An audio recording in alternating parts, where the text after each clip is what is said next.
We're discussing the now approved military ban on transgenders. It's a hot button issue. So this week, the Trump administration has approved. Well, but the Supreme Court, 5-4, approved that. And they put it into effect during the course of the legal action, right? Yeah, while it's happening in the lower court system, which the reason they did this is because it could take years to actually legally get the settlement. So Trump, he wants to allow the military to be, and this is what the military wanted, to be able to deny some transgender. I don't think, from what I read, they're not trying to just get rid of all transgender from the military. The ones that are serving can stay. That's not a problem. They're not going to kick people out. It's just the ones that are going to be recruited from here on out. They could, if they want to, they could say you can't because of this. But not a lot of people want to serve as it is. I want to know why you guys agree with this ban. I think that anything that, like, okay, for example, if I was on medication for something, be it depression, anxiety, anything, right? That means that I need something to alter my state of consciousness or, like, physical well-being every single day because I've been deemed unfit to function every day without it, right? So these people who are transgender, which is fine, need to take something like estrogen or testosterone for whichever way they're going, and without it, their body's going to go into, either sickness or ailment just because they need that medication for their transformation. And that's what a lot it's of it is. dangerous. I'm so mad that I get your point. And you're for cold weeks. turkey taken off of your medication. You are a liability to Mentally. our everything, our government, the people you're fighting with, and this could be anybody. This could be somebody with literally depression, anxiety. They're mostly looking for people seeking transition.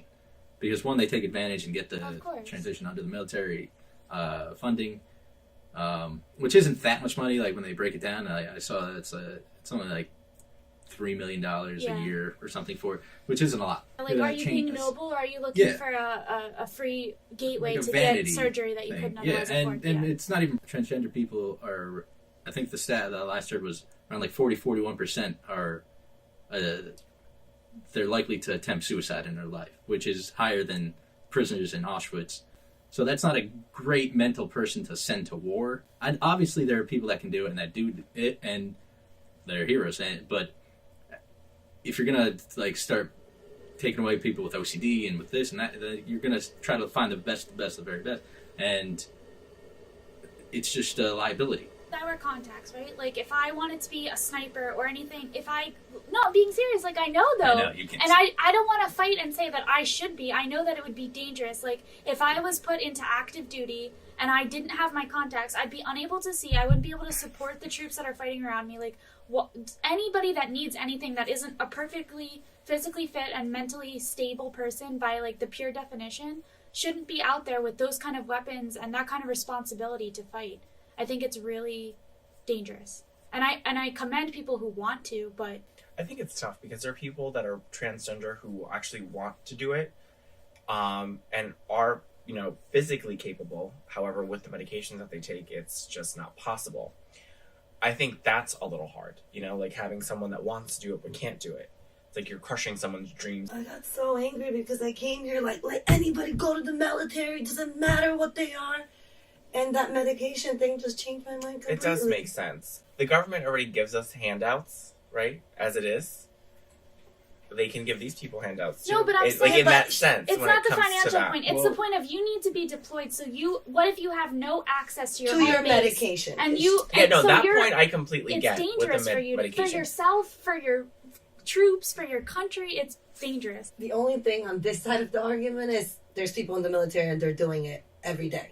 You know what I'm saying? The other argument I can see from the other side is that there are people too, and it's like, yeah, of course, but so are people with OCD, and so are schizophrenia, and so are bipolar, but these people are just not suitable for war. Like, most people aren't suitable for war. You want to choose the best possible people, physically, mentally. It's hard, me being a part of the LGBTQ community. It's hard because, like, I see your side. I really do. And I agree with your side. But you still wish they would let them. I just wish that they were join. able to join. As a member of this community, do you think that as many people would try to join the military if there was no benefit of them potentially getting their surgery paid for by the government? Yeah, I think so. There might be some cases that they're going in, they want that. That's all they want, all surgery. All types of people take advantage of all types of things. Exactly. Think about it for their own safety. you're kind of doing them a favor. I can just picture them, like, people watching this and be like, well, don't do us a favor. Like, we get to choose. Yeah. Whether you agree with us or you don't, Maybe let us you know. guys have some good points. Yes. For that side of that argument because Spin them Yeah, our way. let's hear them. I'd love to hear them. Leave in the comment section below. Yeah, let us know in the comments below what you think. If you agree, if you disagree, and check us out on Instagram at Pour with the Four. We'd like to thank Jalapenos in Glen Rock, New Jersey for sponsoring us with the wine tonight, the MAN wine. Thank you.